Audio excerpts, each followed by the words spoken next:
Okay, so the projection like this is, I'm kind of assuming this is the one for. And I decided that I would have a reference image, and I tried using this, and it's a little easier to make your own sometimes. I don't know. Or what if you didn't have one? Uh, so I'm going to start off with attempting to make a reference image and then use it. Uh, oops, my cursor back in the middle. So it's going to be an emission type thing. I'm not going to use the light, and the camera is just going to be straight up and down, like looking at a circle. The circle has 6 spurts because we're making a hexagon, and we'll do fill type triangle fan. So in edit mode, uh, that's what it looks like. We only need, if we want to make it just draw lines for this purpose, I just want the wireframe modifier on that with, not, oops, why did I pick the wrong one?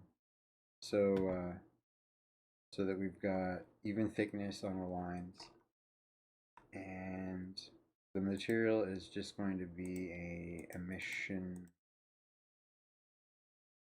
White is fine, and well, let's make it green or something, or blue. How about a pretty blue? So to make the if I render right now with, well, let me put my camera set up. But, so the camera, I want to make it square. So in your dimensions, just make like 1, 2, 4 or something. And with the camera in orthographic perspective, looking straight down, so you can grab this thing, press dot on the numpad, make sure you're in top view with the 1 or the 7, and then Control Alt 0 to put your camera there. So that's how that's going to look with the orthographic, with the camera selected. See, shoot, orthographic is this scale. So when we're in the camera view and we have something whose radius, we want to fit the bounding boxes of it. This is the bounding box from top to the bottom here. That's going to be 2. Fits our camera pretty nicely on a, the default cube or the default plane, or things that are on the Blender units of that center 1x1 or a 2x2 grid. And so if I render this, I got the gray background, and so for a reference image, what I want to do is make it transparent, and that's in on the render under film, transparent. Let's try it again. So there's our reference image. Close enough. I mean, it could be better, could be worse. We could label things, but it is just theoretically all the same length things. So we can go in and check that with, be in edit mode, and on the viewport overlays here, you turn on edge length, and you can see they're all 1. 1, 1, 1, 1, 1. So I'm going to render this, and oops, not like in edit mode, this, and save it on my desktop, I guess, as reference hexagon pattern. There we go. So I'm going to quit Blender, start Blender,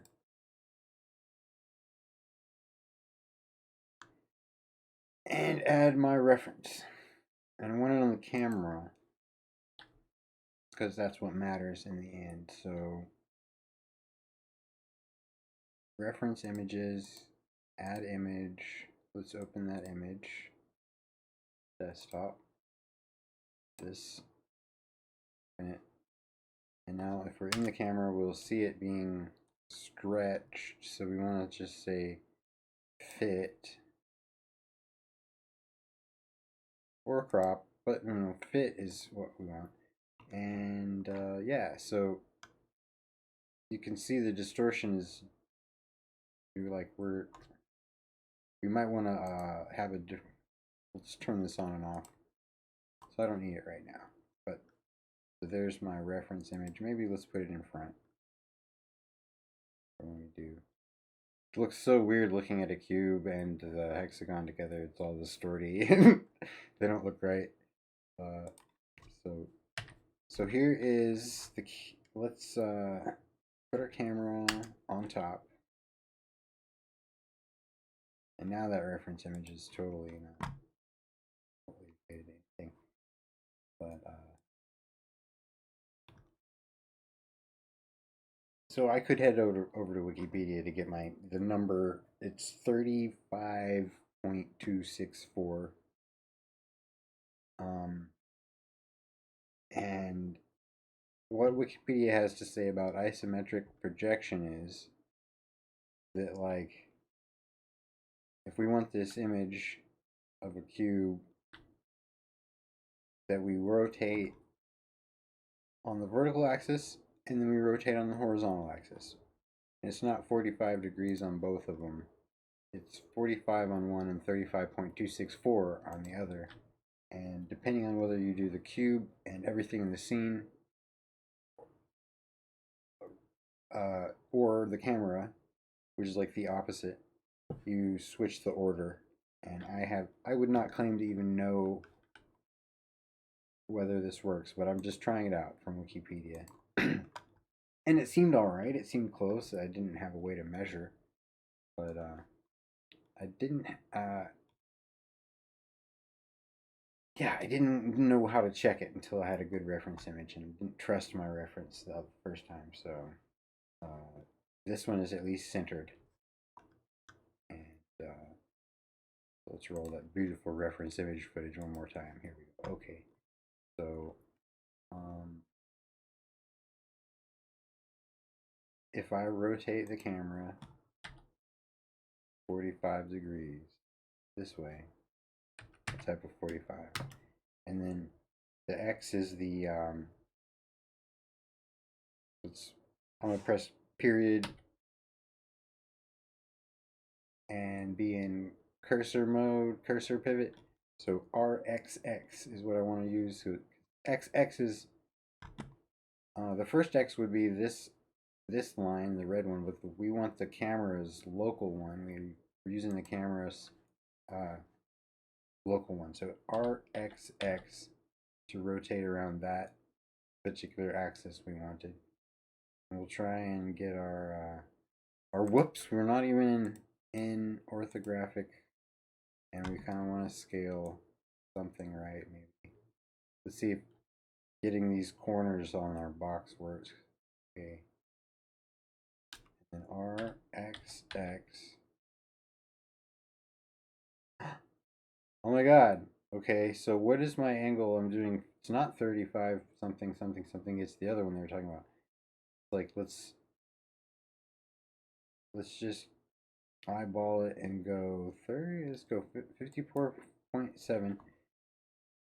Okay, bust out the calculator. That Shift F4, Control plus to make it big.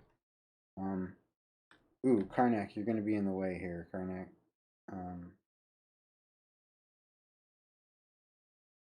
Stop. Okay, so I'm just gonna 90 minus. I'm just testing this because I'm learning. 90 minus, what was it? 50 some 50.74 something is 30. What was the angle? Let's go back. Camera has the 54.7. Oh, not 50.7. Okay, so 90. Yeah, I'm thinking this is okay. 54.7. 90 minus 54.7 equals 35 point. And hey, look, they're just rounding, but let's let's assume they mean 35.264. Okay? So it's either one or the other. We did the 50.74, and on that Wikipedia page, they will tell you about 35.274. But either way, let's go back to the viewport. I didn't have to use a lattice.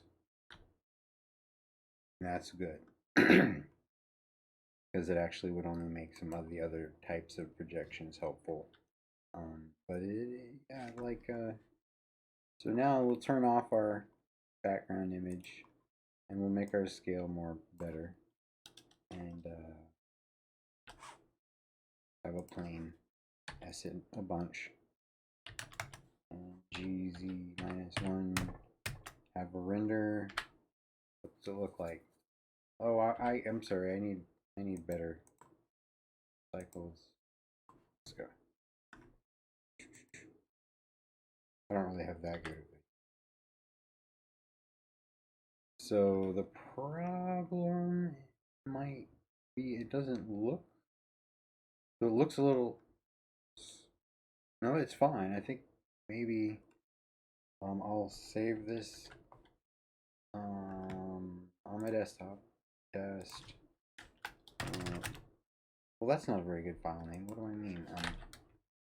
I'm gonna open that now with GIMP, I guess,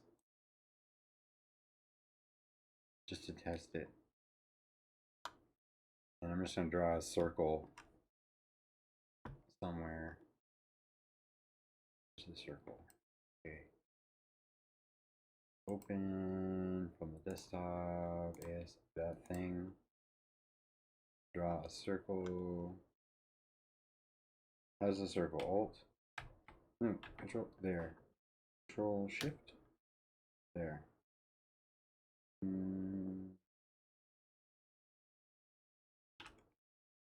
Well, I mean, what do you think, folks? Yeah, pretty close. It's not exactly hitting the thing there, but could assume that means it's okay. Those are the same length. Try one more time on the zoom in. Control Shift up to there. Yeah, I think that did it. I think it was just a matter of the right number, 54.7 on that rotation we did.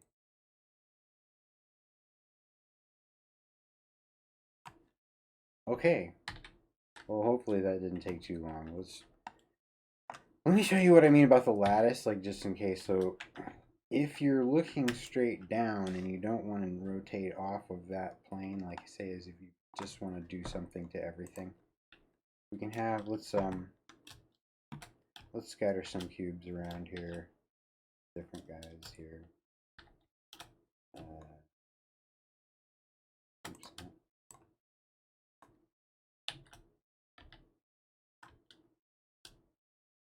And then like maybe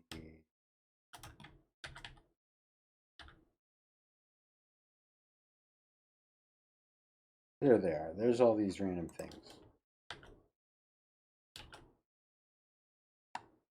And we're looking at from the top. So the camera is, yeah, it's orthographic. We'll scale it so we can see some stuff. Put it up there. And with any one of these, you'd start with a lattice modifier. Where is this? I'm blind. It's right there. It's there. Okay. Lattice. And you don't have a lattice yet. You could make one. You can make another object be one. It's kind of weird, but let's just use a lattice because they have functions that come along, like reset, because you have to reset it a lot. So where is this lattice? It's there's the lattice. These must be really big cubes or something. I'm going to select everything and apply scale, just in case. That was weird. So here's my lattice. Doesn't want to show me this. Maybe let me grab all these cubes.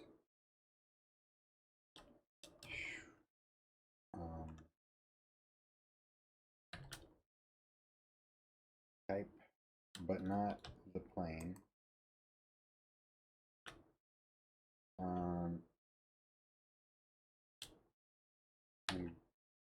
Create a new collection.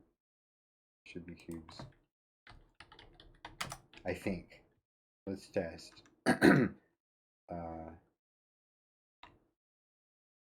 No. Okay, so I'll have an empty,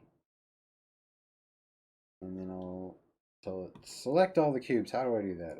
Grab one of them and say same collection cubes, and then now I parent to the empty. Where's this empty? Shift P, Control P. I forget. Shift P, Control P. Set parent to object. Yeah. So now my outliner, that was literally just to make the outliner a little better. So I can click the lattice when I want.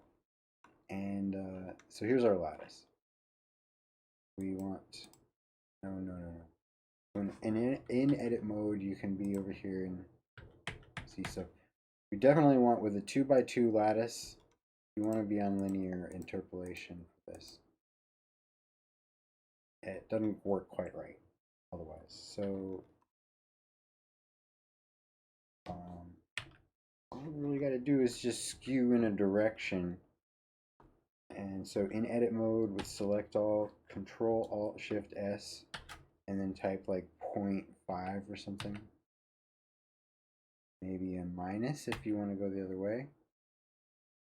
And so there's a little bit of a skew in a direction. And that's in edit mode I did. So if I wanted to rotate that skew in a different direction, I can just rotate the lattice in object mode. Or I would have done the skew, select the top and the bottom different.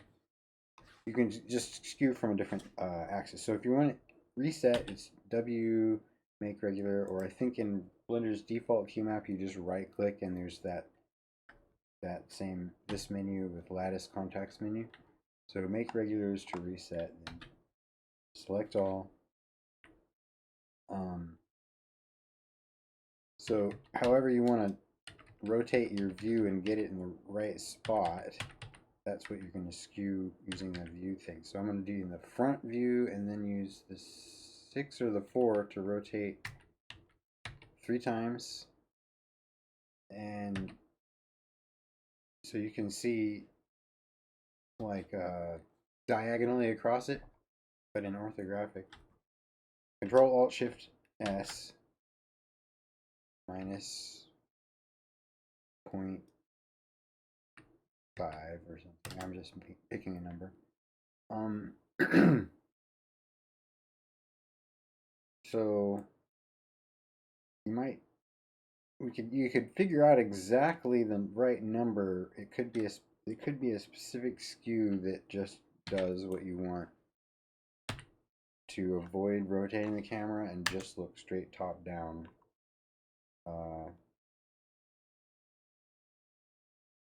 So let's try this. I haven't rotated my cube, but I think I did I went ahead and got ahead of myself on the skew here, so make it regular. Skewing just from the side. Like that. There's my skew. I'm going to select this cube. Do one lattice first. And now you can see that they kind of don't have the same thing. Huh. Well, it's even worse if you did I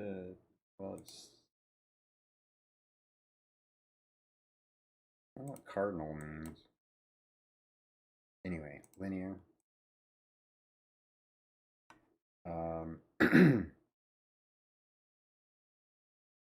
Yeah, that's all good. So here I am in the camera. If I rotate the lattice on the Z, you can see the cubes getting, however. So the final step then would be select all of the things you want to have. So I'm going to just Shift G collection, the cube collection, but actually have the cube with the modifier be the active. So Shift right, click it again. So it's highlighted, selected, Control L, and then modifiers. So the Control L brings up make links. So that's now going to give that modifier to all of them. So now, basically, you just get in your camera angle that you want, and then rotate your lattice however you want. And if it's not the right skew, well, go into edit mode. Press W to make it regular, or get to the way to make it regular. Select all. Be in side or front. Let's do side view. Control Option S. I'm gonna do a 1 minus. That's a big one. Now back in edit mode, I'm gonna rotate my. So that's getting a little bit better there. See, we needed to. If you're just doing it from the top, you can do this. You can just link the modifier to everything that can possibly. Hopefully, it's a scene with things that can all be modified like that. But you're literally skewing the. It's artificial. So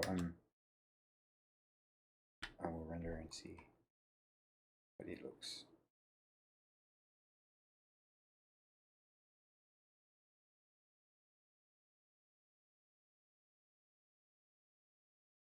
So between the first method and the second method, I think you have some options. Hopefully, learn something. Shouldn't go on much farther. That's already twice as long as I was supposed to. But good luck, happy blending.